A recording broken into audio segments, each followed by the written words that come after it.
The opening of every interview includes some biographical material, so let me summarize mine. I was born and grew up in Philadelphia, but at age 7, my parents bought a farm in Doylestown Township where we spent the summers. It was next to the Pine Run community and just below the Polish Shrine, and it extends from Ferry Road down towards the creek. I learned to swim at the Fanny Chapman Pool in the 1930s and became eventually a member of a teenage gang in Doylestown named the Caledonians. We took our name from the Lionel Hampton song, Caledonia, Caledonia, what makes your big head so hard? Rocks. Well, we went around town with sawed-off wooden pistols and tried to act very rough and tough. I then went away for 10 years to college and to law school and the Army. I was stationed for 1.5 years in Korea. And when the war was over, I came back to Philadelphia, where I worked for a large law firm. A few years later, having married and having received from my parents for a nominal sum, having received the farm from them, I moved my practice to Doylestown and formed a law partnership with Pete Beester. It was known as Beester and Ludwig, and thereafter it became Barnes, Beester, and Ludwig. And in 1968, I went on the Bucks County bench. In 1985, I was appointed by President Reagan to the United States Court for the Eastern District of Pennsylvania in Philadelphia, and my chambers and courtroom were located in Philadelphia. Early on in Bucks County, I became involved in community organizations, the Red Cross, Family Services, Lenape Valley Mental Health Center, later on Today Incorporated. And as a Bucks County judge, I took a special interest in mental health and juvenile, mental health law and juvenile justice. I became an adjunct professor at Villanova University School of Law and taught the mental health law course there for some 15 years, and also was awarded a Harvard Law School fellowship in public interest law. I was appointed to the Pennsylvania Juvenile Court Judges Commission and to the Pennsylvania, well, to several state forensic mental health task forces.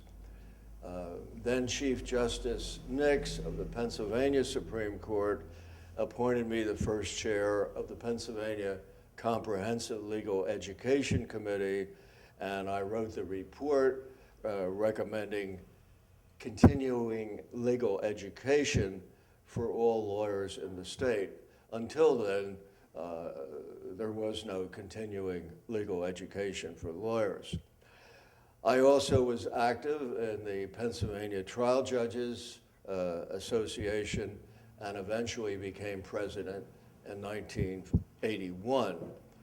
I was appointed a clinical associate professor at Hahnemann Hospital and University in forensic psychology and was the principal drafter of the Pennsylvania Mental Health Procedures Act of 1972, which remains the mental health and retardation commitment law in Pennsylvania to this day.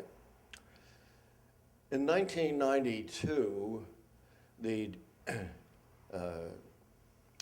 Borough Council in Doylestown sent me a letter inviting me to join a task force on how to improve the economy and restore the culture of Doylestown.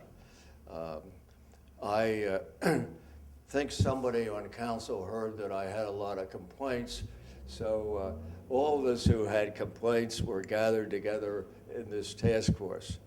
The idea for the task force came from council member Betty Strecker, whom I didn't know, but who later became first vice president of our society.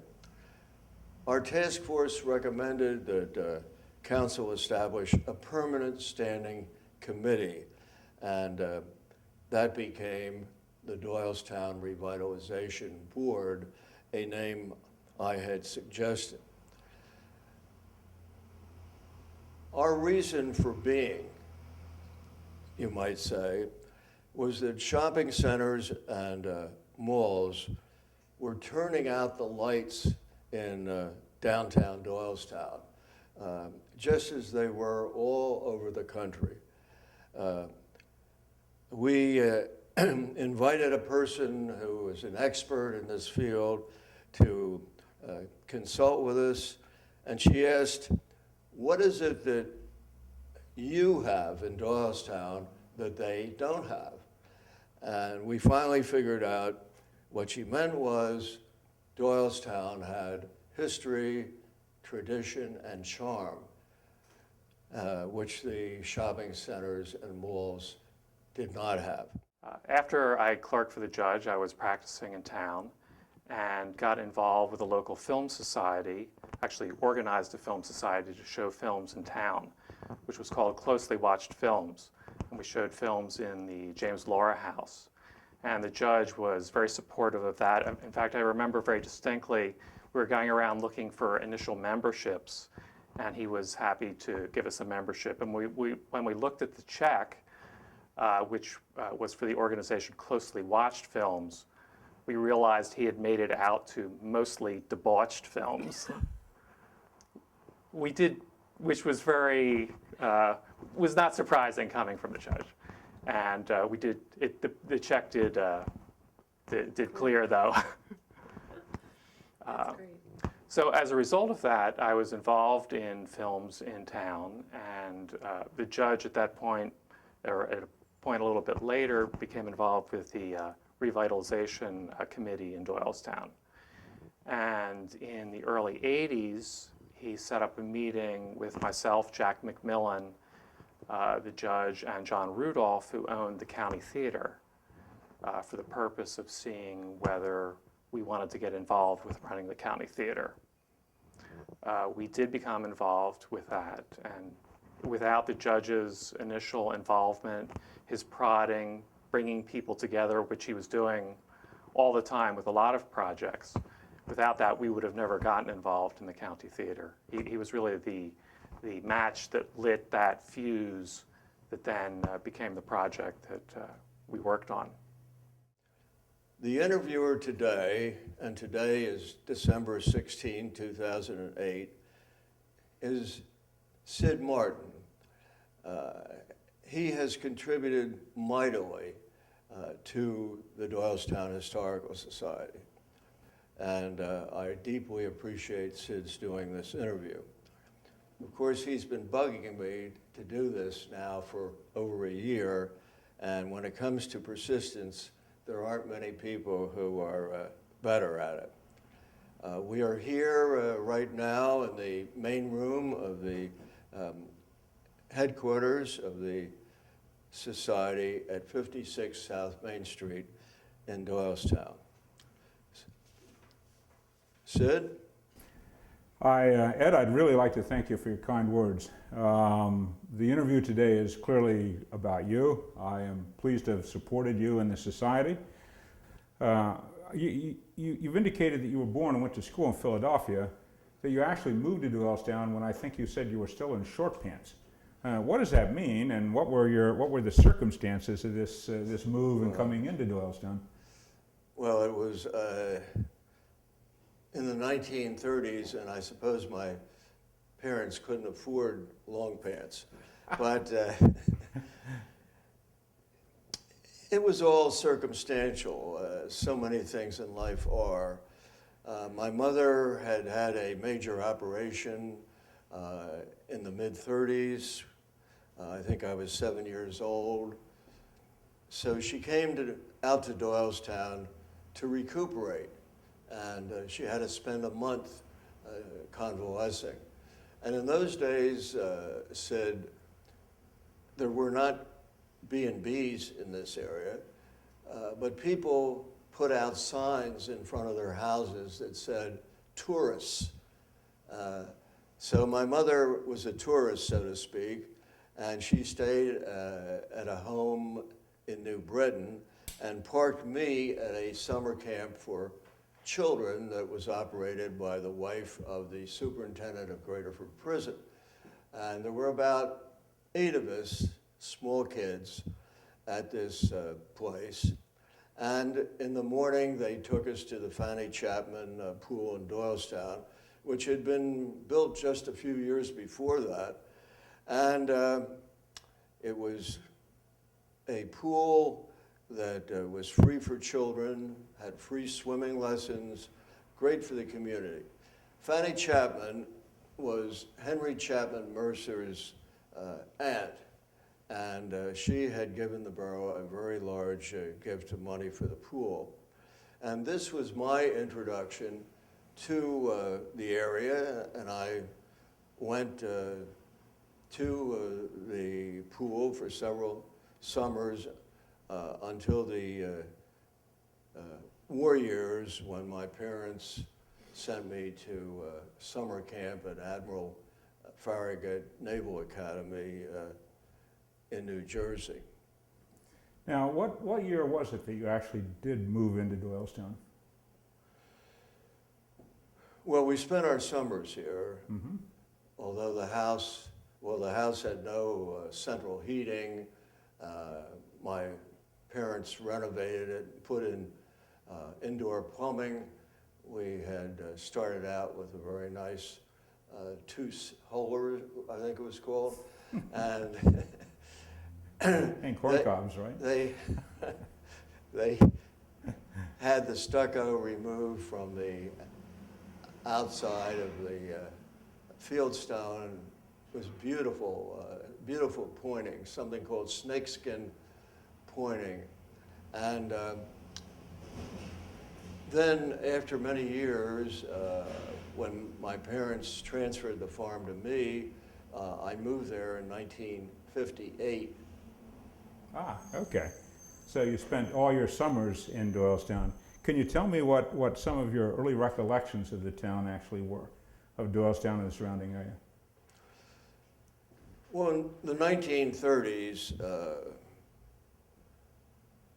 my parents and I, this was during the Great Depression.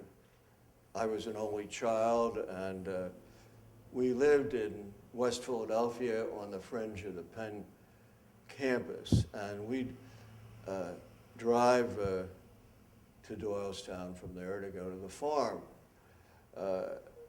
There were almost no developments that I can remember. There were no traffic signals or stop signs. There was one traffic signal in the center of Willow Grove, and it was almost all farmland and small communities of houses, few stores. Just, I think it was 10 years ago, I counted the number of traffic signals from Willow Grove to Doylestown, and it was 23. And today, I'll bet it's twice that number. Well, Doylestown itself, way back when, as I remember it, was a very quiet, sedate community.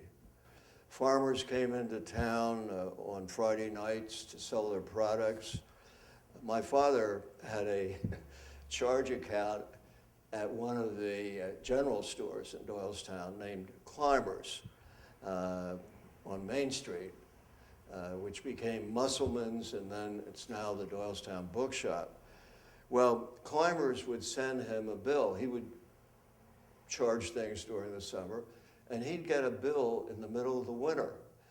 And my father, who was a businessman, thought that this was very unusual. But, you know, stores now, big marketers are using a delayed billing as a come-on, a promotional incentive. In the 30s, Doylestown, I was told, refused federal assistance, much as it was needed all over the country. The Pennsylvania Turnpike, there was a lot of controversy over where that route should be placed, and Doylestown opposed having it run near Doylestown, and it was pushed as far away from Doylestown as possible. And here's a statistic that I think is very interesting. The permanent population of Doylestown has hovered at 9,000 for the past 50 or more years. The streets, the buildings, the infrastructure, as it's now called, all of that has remained remarkably the same.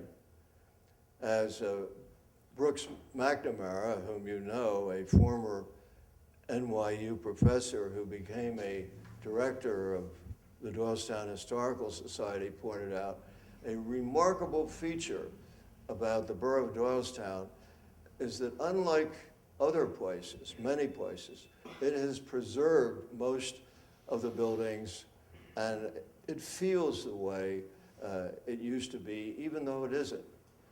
Now houses and office buildings here have become restaurants and stores.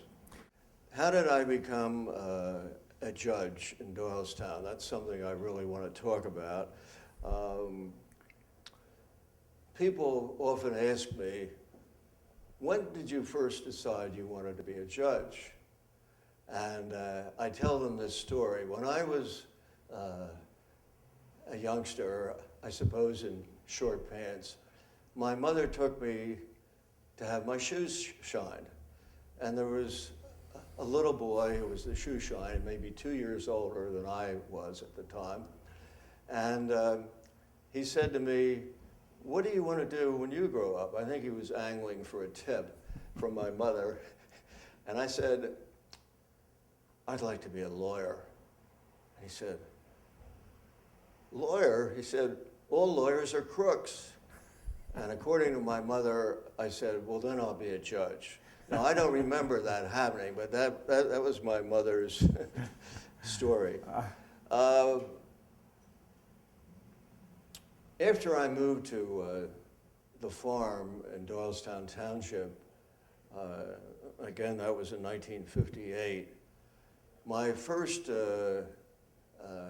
experiment, I'll call it, with politics was as co-chair for Walter Connie's successful run for the school board as an independent. He had lost his previous campaign 4 years earlier.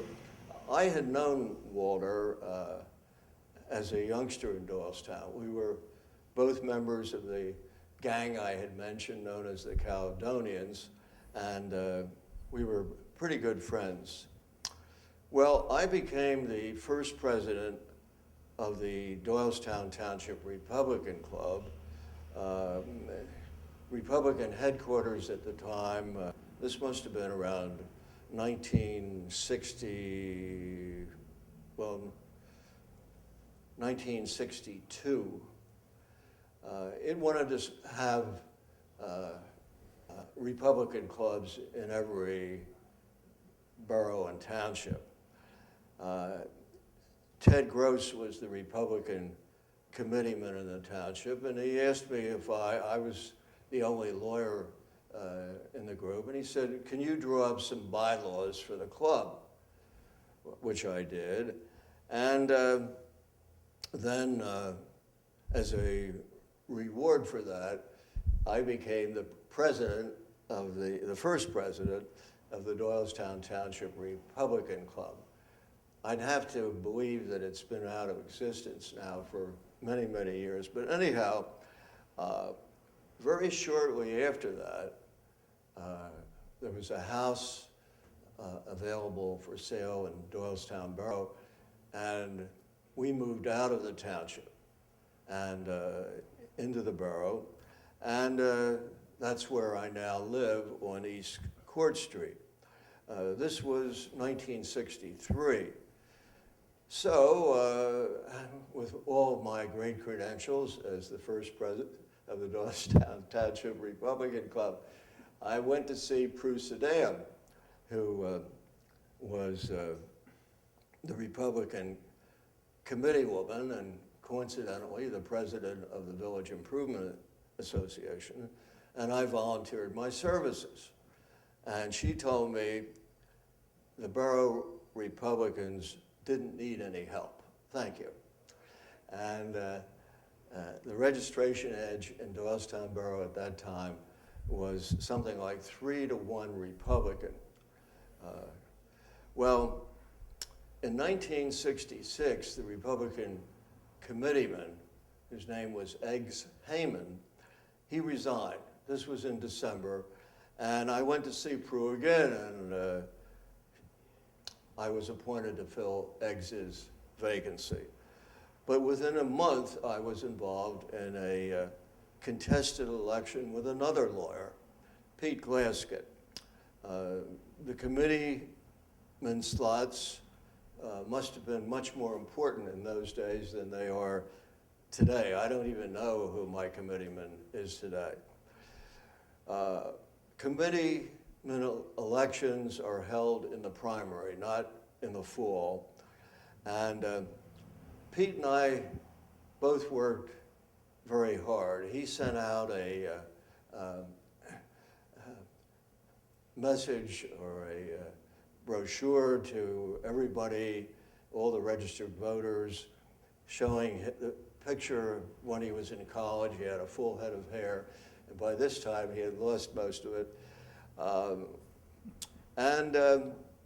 election day, I stood outside the old school, which was the voting place. And I didn't know a lot of people in the area, but a man I did know because he had a little grocery store nearby. He stood next to me. His name is Roy Bolton, now deceased. And he knew everybody because they all went to his grocery store. And he put his arm around me, and as people came in, he'd say, Mrs. Jones, vote for Ed, vote for Ed. He had a very distinct Southern accent. And as I did win. It wasn't that easy. It wasn't a landslide. But after that election, Roy Bolton and I became very good friends. And then a couple years later, in 1967, the leader of the Doylestown Borough Committeeman, called the Executive Committeeman, Ollie Groman, that's very well known in Doylestown, he resigned to become a district justice in the new community court system that had just been adopted in Pennsylvania. There were 10 committee people in Doylestown Borough, and we had to have an election to fill Ollie's vacancy to become the executive committee person. Well, we took a vote, and it split 4-4. I was one of the contenders, and Ollie couldn't vote. And we had to wait for 3 hours for a committee woman to come back from Princeton, where she had gone shopping. And when she got back, she voted for me, and I, as a result, became the executive committeeman for Doylestown Borough and a member of the county Republican committee. And as it turned out, today this is absolutely unbelievable. I was the only lawyer on the Republican County Committee of several hundred executive committee people. And not much later, Bill Power, a lawyer and the head of a large law firm, resigned as the Republican Party solicitor. And really by default, I was given his position. He had been appointed to the Bucks County bench after he had worked for several years to become a judge. He had lobbied the Bar Association to support him. He had gone to Harrisburg and got the legislature to create still another judgeship in Bucks County, especially for him, really, the 7th judgeship. And he had everything lined up, the politicians and so on. Well, when I became the solicitor, I got to know the party chairman, Chick Afroback, and the party bigwigs, and became a member of the inner circle. And then, again, unbelievably, I think, in April of 1968, only 4 months later, my former law partner, Don Price, came to me and said, Bill Power is going to resign his judgeship and go back to his former law firm. I said, well, Don, how do you know this? Well, Don had a very good friend in Bill Power's former law firm, and his friend had told him that the firm had just ordered new stationery with Bill Power's name on it, and had told Don that Power was going to resign and come back. Judge Power just didn't like that job. It made him very nervous, and the salary was quite meager compared to what he made as a senior partner of one of the county's most successful law firms. Well, I went to see Afroback, the party chairman, my stomach somewhat in a knot, and I said to him, Chick, I understand Bill Power is quitting the bench. He jumped up, closed the door to his office, and he said, how do you know? It's supposed to be a complete secret. Well, I told him how I knew, and he said, nobody is supposed to know this, and he's going to stay on until midsummer, so at least it'll give us some time, and it'll be during a lull in the year. Don't tell anybody. So I said, all right, and but I would like to recommend a replacement. And he said, who's that? And I said, me. Well, he looked me in the eye and he said, Ed, all right. I will support you. But we'll have to give everybody who wants an opportunity to apply for the job, we'll have to give them all an opportunity to be heard. There were several lawyers, Don Van Arsdalen, Bob Mountain, Arthur Welsh, and others who made their bids. But all those three eventually became judges. In December of 1968, the Governor Raymond Schaefer announced my appointment, and I was sworn in on December 17th. The appointment was till the end of the term following the next general election in November, so I would have to run immediately for that position.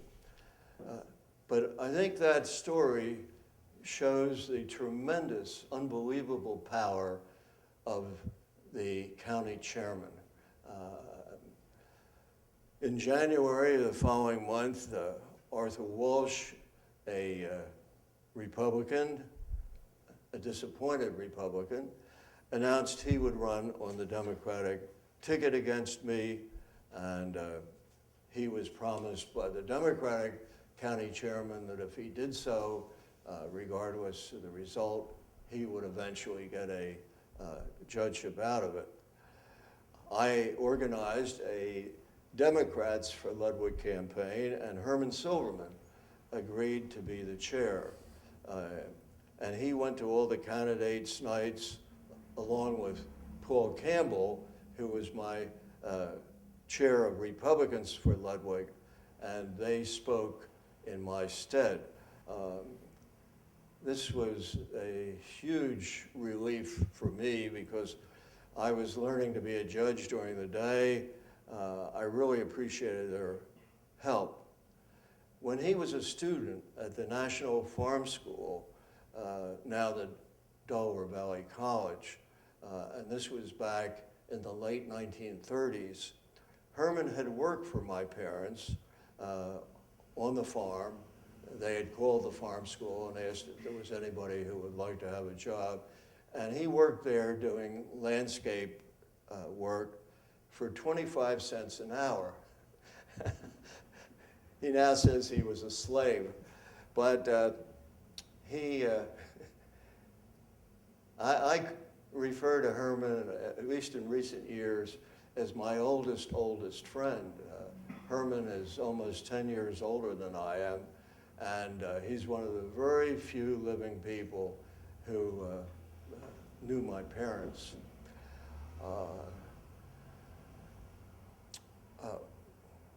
I had been Paul Campbell's lawyer, and a psychologist. Paul had owned a Jiffy Car Wash on South Main Street, and I'll always be grateful both to Paul and to Herman for what they did. In fact, I officiated at the wedding of 3 of Herman's daughters. Not to repay him, I would have done that in any event for him. Those weddings were held under a huge pink tent that covered the tennis court at his beautiful place on Old Easton Road called Never Never Land. Judge Ludwig had a network of people, he still does, for all kinds of things. And he, someone who I know uses that network very effectively. The example that I was talking about, probation volunteer services, he started it out to help youthful offenders. And he realized that young people make a bad decision and it has dire consequences.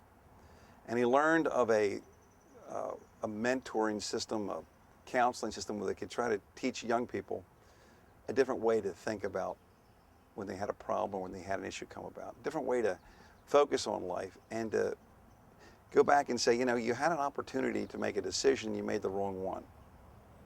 You know, could you have done something else? Could you have made a different decision? And he became enamored with that program, and then he created it in Bucks County. When President Reagan was elected in 1980, it dawned on me that perhaps I could become a federal judge. I had been on the Bucks County bench for 12 years, but getting on the federal bench was a lot different from getting on the county bench. It meant getting in line and waiting until all the candidates who had more political influence than I had were appointed. And I didn't have very much political influence at all. It finally happened in 1985, as I said. And at my induction ceremony, one of the points I made, I said, I owe so much to so many people, both Republicans and Democrats, I had to get the support of everybody. I'm going to have to file for political bankruptcy. And it was, it's an amazing process.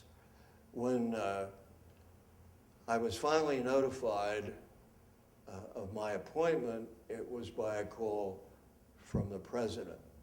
And one morning, I was in my chambers at the Bucks County Courthouse, and a call came through from the White House switchboard that I would be receiving a call sometime during the day from the president.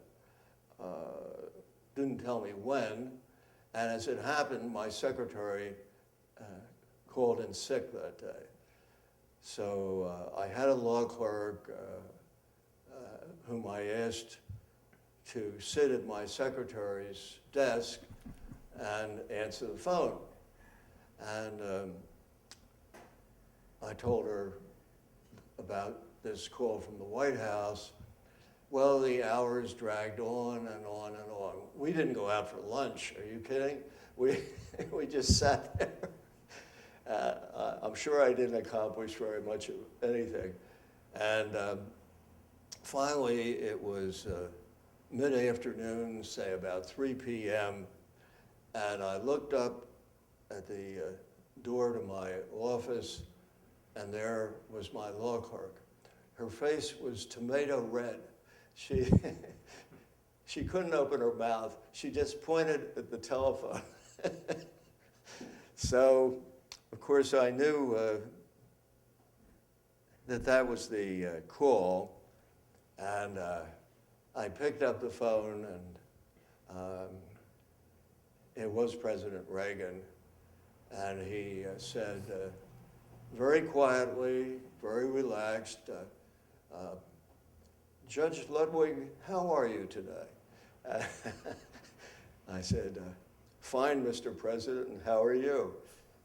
He said, I have before me a commission nominating you for the federal court in Philadelphia, and I just wanted to know, he said, whether or not you wanted me to sign it. This was Reagan humor at its best, and it wasn't very hard for me to figure out the answer to that question. He then went on, and we exchanged some pleasantries. He asked me about my family, and so on. My name is Bill Ford. I'm the retired chief of juvenile probation in Bucks County. I first met Ed Ludwig when he was a lawyer in town and worked in a number of juvenile cases with him prior to his going on the bench. And even then I understood that he had a keen interest in the welfare of the child and the child's best interest. That was, of course, different than what the parents may have wanted, because the parents were paying the bill, but he was concerned about what was best for the child. When he came on the juvenile court, winds of change were blowing, and Ed knew that. And he was instrumental in implementing in Bucks County and throughout the Commonwealth a whole new approach to juvenile justice, referred to as a community-based approach. And he was instrumental in founding and supporting a number of community agencies that heretofore had not existed. In the old days, you had two choices, probation or long-term incarceration. Ed thought that was foolish. He said, we need a different option for juveniles who get in trouble. A community-based was the approach. He was one of the founding members with Bill Eastburn, other people of Today Incorporated, a juvenile drug treatment center in Middletown Township. He also founded the Youth Service Agency in Bucks County and Pennsylvania, which diverted youngsters from juvenile court, now runs alternative schools and short-term institutions. He also had a need to know more about youngsters, so he designed and implemented the psychological screening team, which consisted of psychiatrists and psychologists who dealt into the inner workings of a youngster who showed signs of some psychological disturbance. So he was a real thinker out of the box and was innovative in his approaches to juvenile justice. You were on the bench in as a local judge for how long? 12 years, I think you said? Yes. What were some of your interesting cases? You must have an absolutely unique insight into Doylestown from that perspective. In the state court, I did try a number of extremely sensational murder cases. I tried several cases with Judge Rubenstein, who was then an assistant district attorney. One of them was a case of a man who, he was a school teacher, special ed school teacher in Lower Bucks, and he decided to get rid of his wife. He had 2 small children, and he, in fact, became engaged to another woman who lived only about 10 minutes away. And he went so far as to having the banns published, and they had an engagement party. And then he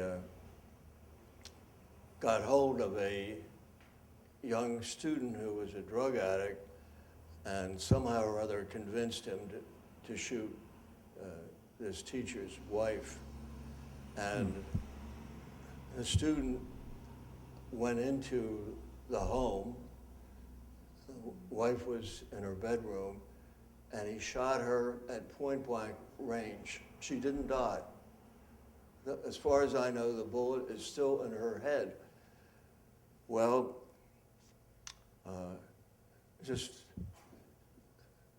and she didn't believe that her husband could possibly have done this. He rushed home after she was shot, and he had made it look as though there was a huge robbery and everything was thrown on the floor and so on. And he tried to give her artificial respiration, etc. Well, Rubenstein did a wonderful job in that case, and the man was convicted. And only a couple of years after the trial did his wife finally realize what the truth was. I have a reputation as a giggler, and I can't control it. I'm 63 years old, and I laugh as much as I did when I was 9 years old. I was the kind of guy who got thrown out of class about once a week. When I was in Judge Ludwig's courtroom, something always happened that would make me giggle, something people might not find funny. For example, I was trying a death penalty case in his courtroom, and we had a man who was an absolute stutterer, and it was very unfortunate. And because of my immaturity, I started to laugh and laugh and laugh uncontrollably. Things like that used to occur on a daily basis. I used to find humor in things that really weren't all that humorous, and I think Ed Ludwig understood that while I was serious about practicing before him, there were some serious moments, and there were some moments that weren't serious. But let me talk to you about Ed Ludwig. He was here when I came. I thought that he was an old man when I got on the bench. He was probably in his 40s, but I was in my 20s, and it was an absolute delight to appear before Ed Ludwig. He knew the law, he was fair, he was tough when he had to be. He didn't care who you were, he would always do the right thing. As my career progressed, from assistant DA through the ranks all the way up through chief deputy DA and chief of homicide, I appeared before him more and more. And I always considered him not only someone that I wished to emulate, but a mentor to me. He never actually said to me, do this or do that, or don't try this or don't do that, but his example was just stunning. There was another case, again, Judge Rubenstein was the trial lawyer, and I have to say, he tried his first criminal case in front of me, and it was, though he was born for the job. He just got up and talked to the jury, unbelievably well. And this case was the case of a woman defendant from Up County was charged with the murder of her former lesbian girlfriend. And the facts were that she had gotten a somewhat retarded farmhand to wait for his victim and to bludgeon her to death with a pipe.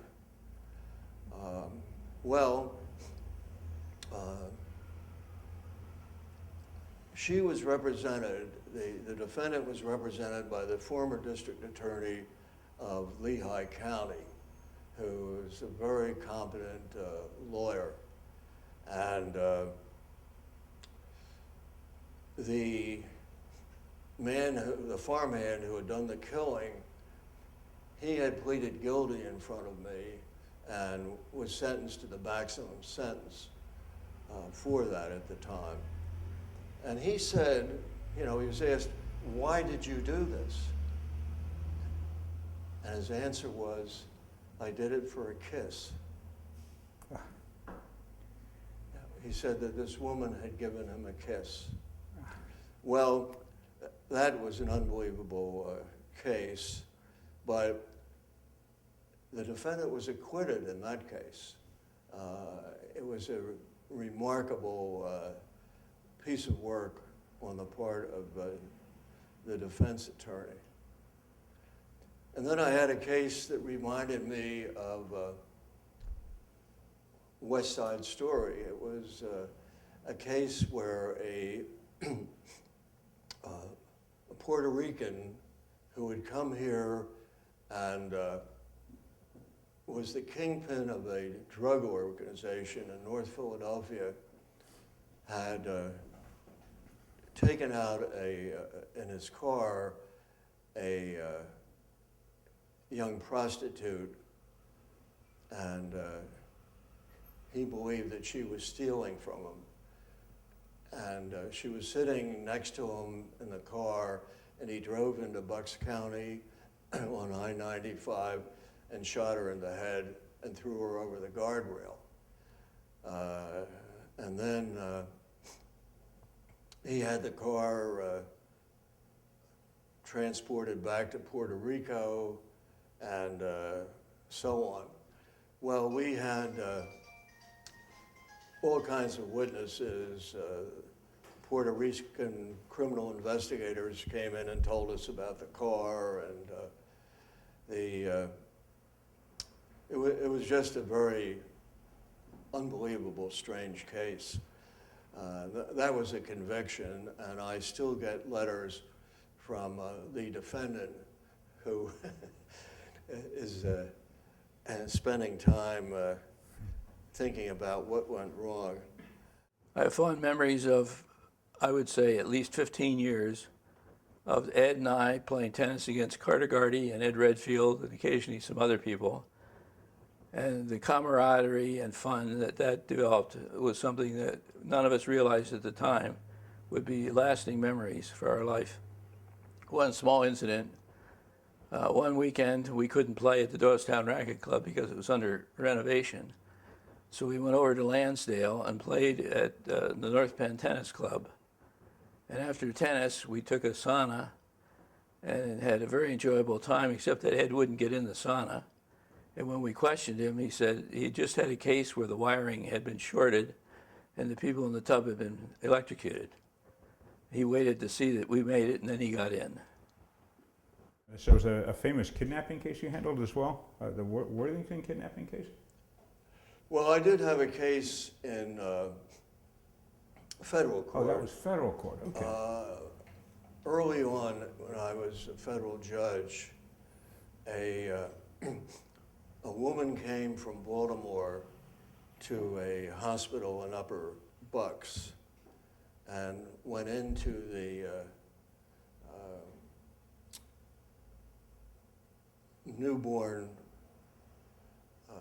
part of the hospital and took a baby and kidnapped the baby. The baby was only a few days old. And as you can well imagine, the parents were beside themselves. The media played it played it up. And I remember the mother appeared on television with her minister pleading for the return of the baby. And finally, this woman's daughter, this woman had been married before and had some grown children.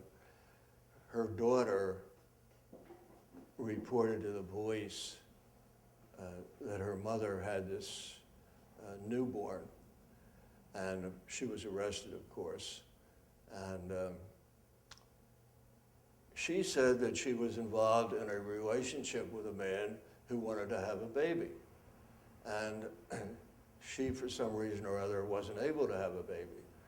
So finally, she went out and she kept buying larger and larger outfits and stuffing them to make it look as though she was pregnant. Well, at some point, of course, that had to come to an end. And this is what she did. That was a tough case for me. She did plead guilty, but the sentencing, you know, I said to myself, this is much worse than stealing a car, but I guess it's not as bad as murder. Although from the parents' viewpoint, it must have seemed like murder while the baby was kidnapped. So I gave her a pretty long sentence. And in those days, in the federal system, there was parole eligibility at the end of a third of the sentence, which is not true anymore. There's no parole in the federal system today. Take a few minutes and tell us about your family. And if you Well, would. thank please. you. I have 3 sons and a daughter, all of whom spent their so-called formative years in Doylestown. One son and my daughter are lawyers in New York City, but neither of them practices what you might call conventional law. The son has a music talent agency that represents artists and books concerts. This is popular music. I remember one day B.B. King's daughter telephoned looking for him.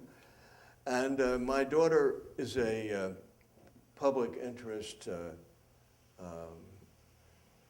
advocate who fights the good fight against those who would take advantage of the have-nots and underprivileged. And she has an organization that she created when she graduated from NYU Law School, and I always say she's never made a dime since she graduated from law school. She subsists completely on the basis of grants and gifts, very much like the Doylestown Historical Society. My oldest son is on Wall Street and has been very successful financially. I don't know if the present crisis means that his bonus will be lowered or he won't get any bonus. I've always said that he makes more money than everybody else in the family combined. My youngest is a composer of classical music. He teaches at Curtis Institute in Philadelphia. He's getting a PhD in composition at Penn this spring. And his music has really received exceptionally high acclaim. I heard some of it played in Carnegie Hall. He can be Googled at davidludwig.com and my daughter at saraludwig.com, and she's also having a wonderful career. My so-called significant other is Vicki Azar, who's been through thick and thin with me since 1991. And my last pet, Emily, a standard poodle, has been gone since 1997. She was a marvelous friend who has a seat in the county theater named after her.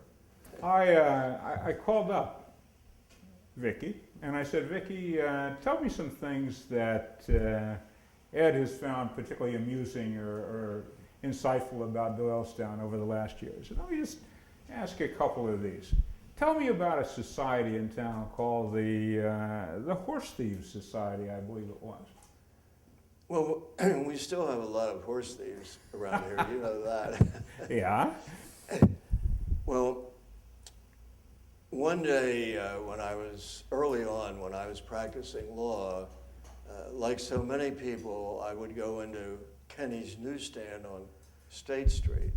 And Joe Kenny was an unbelievably warm person, and he would always take you aside and tell you his latest joke or story, and some of the jokes weren't very good, but he told all of them. And he said to me, how'd you like to come to the Horse Thieves on Saturday? I said, the Horse Thieves? He said, yes. I said, I don't know what you're talking about. He said, well, I want you to come to the Horse Thieves on Saturday as my guest. You have to come to the Fountain House around 11 o'clock in the morning. So I said, well, that's very nice. I think I will. And this is what I found out. There was an annual meeting in Doylestown of what was called the Union Horse Company for the Detection, Apprehension, and Conviction of Horse Thieves and Other Villains.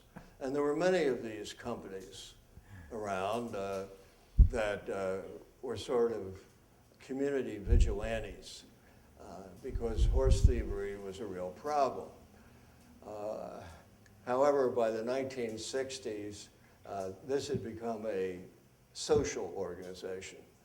And we congregated at the Fountain House parking area, cobblestone parking area, and there was a huge hangman's noose coming down off the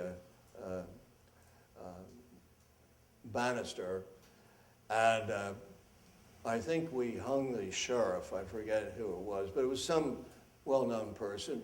And then all of us who were first-timers, and we were called colts, were put on a lowboy. And the lowboy had a lot of straw and other supposed objects on it. And we pulled we were pulled around town and exhibited to the populace. And then we got together and pulled a little stagecoach through town. And I looked over, and Congressman Curtin was on the other side. I didn't know Congressman Curtin. And then we all repaired to the VFW hall at the bottom of Spruce Street and had a huge meal. By this time, it was perhaps 2 p.m. And the place was jammed with people. And after the dinner was over, and it turned out that Joe Kenny was the head of the organization. He was the barn boss. And he was the MC, and he told one story after another, most of them about horses and different parts of horses' bodies. So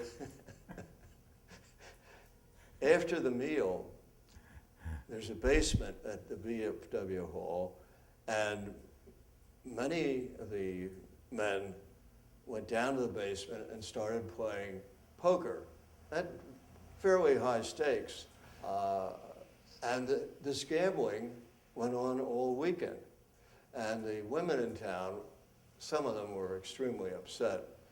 Some of them, I think, probably weren't upset, but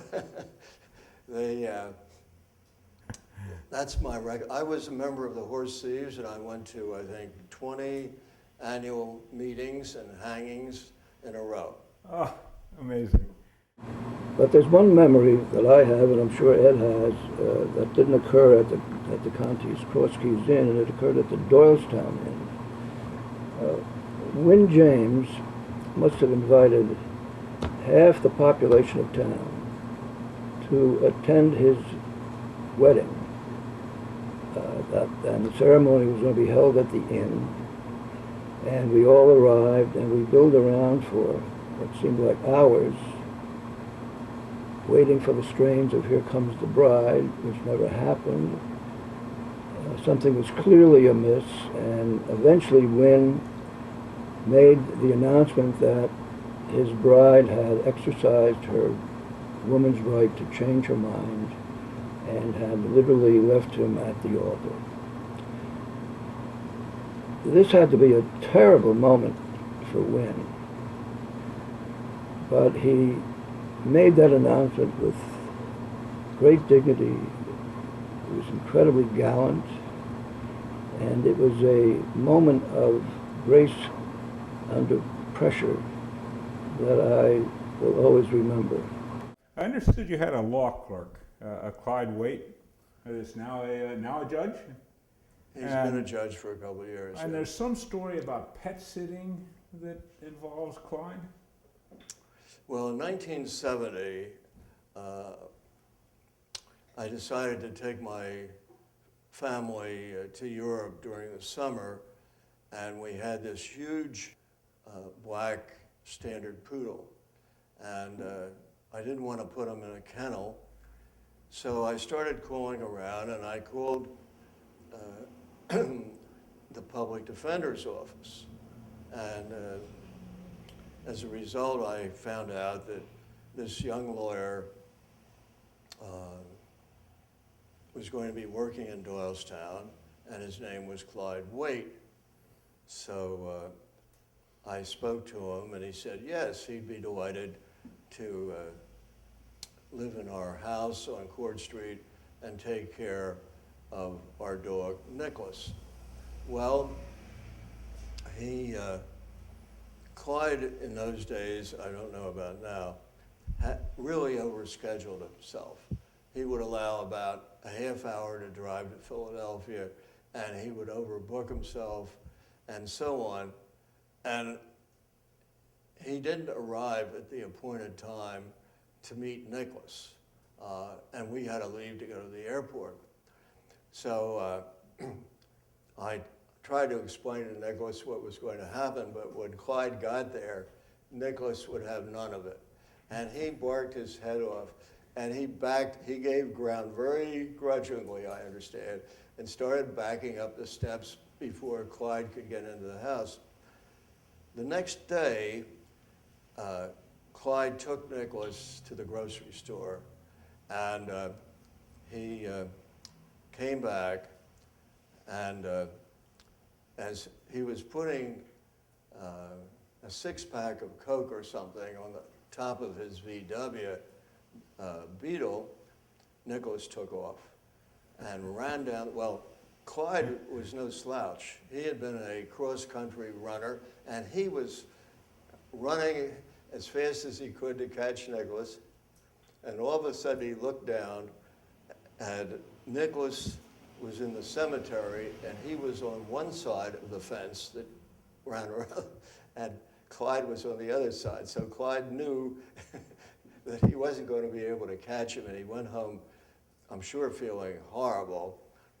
And that afternoon, Nicholas came padding back down Court Street with his tongue hanging out, and they became fast friends. And I understand that Clyde drove Nicholas all over to visit relatives, and he had gone to Yale Law School, and he took Nicholas there.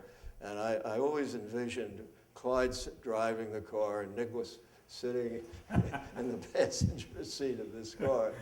So that was the story, and I'm delighted that Clyde, who was my second law clerk, and an African American when there were virtually no African American lawyers in Bucks County. I can't really think of any.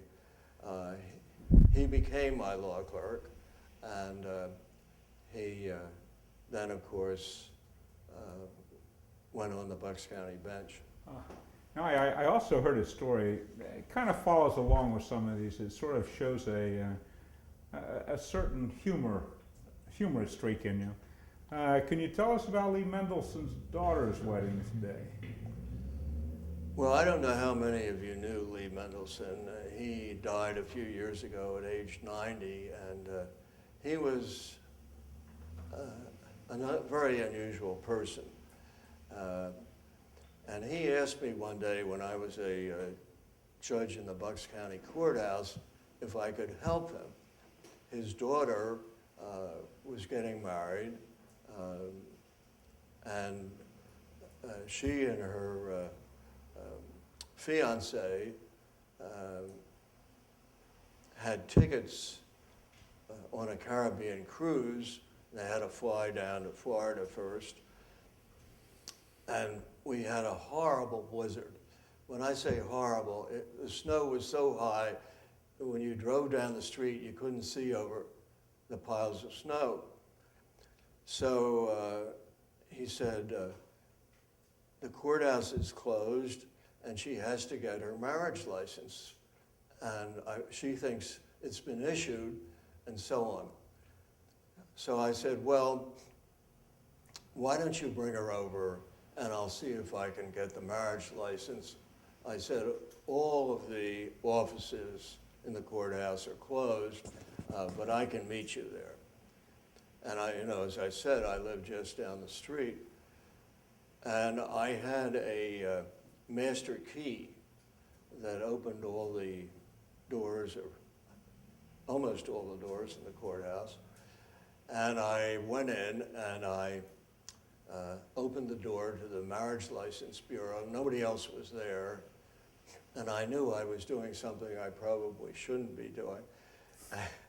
And I him a judge. I went through all the marriage license certificates, and sure enough, there it was. So they came over, and because the courthouse was closed because of the weather, the guard on the first floor called me. And he said, Judge, he said, I have some people here who want to see you. I said, yes. He told me the names. I said, uh-oh. I said, he's a very dangerous character. I've sent him to jail many times. I hope you'll make sure he's clean. So, so I understand it. He stood Lee up against the wall and patted him down and so forth. Well, the judge's chambers were on the 5th floor, and I went to the 5th floor elevator and it opened, and there was Lee and his daughter and the guard, Lee looking very angelic and docile and so on. And the guard said, Judge, he's absolutely fine. I can guarantee that he doesn't have any security. He's not a security risk. So they came out of the elevator, and I must say, I started laughing so hard I almost fell on the floor.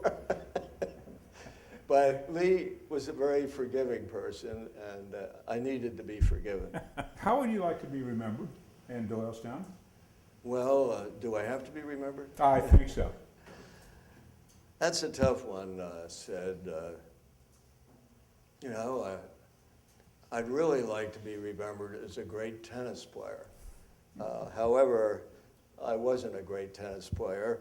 I was determined, and I loved the game, and I helped to found the Buckingham Racket Club with Don Toner and 9 other guys in 1968. How about this? As a persistent do-gooder, the Intel read an article to that effect about me a couple of years ago. I've been a trial judge, as I said, for about 40 years, and people often ask me when they hear I'm a judge, what kind of a judge are you?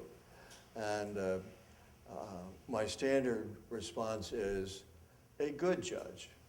And from all I've heard, most lawyers seem to feel the same way. I try to be honest and self-effacing, although I'm not at the moment. And I think the Doylestown Historical Society and the programs I founded to help or helped to found in the Bucks County juvenile court system in the 1970s and early 80s were some of the most important things I did in Doylestown. In the introduction, I mentioned a number of other exploits outside of Doylestown. Ed, I think you are going to be well remembered, and you definitely will be remembered. At this point, is there anything else you'd like to add to our conversation? Well, yes, I remember President Judge Beester's farewell party given by the Bucks County Bar Association in 1970. President Judge Beester was my partner's father, Pete Beester. And in his remarks, he made the point that he had achieved in his career district attorney, judge, president judge, and so on, and that these were things he really wanted to do very much. And so he said, don't thank me, I am the one who must thank you. And it was, I thought, a very gracious point and one well taken. I want to thank today, I want to thank you, Sid, very, very much for this interview and all that you put into it. And I know you told your wife Sharon that you'd be home by dinner, and we started at 10 o'clock. And I want to thank the Doylestown Historical Society very much as well. And I have to thank Television because they've been great to us.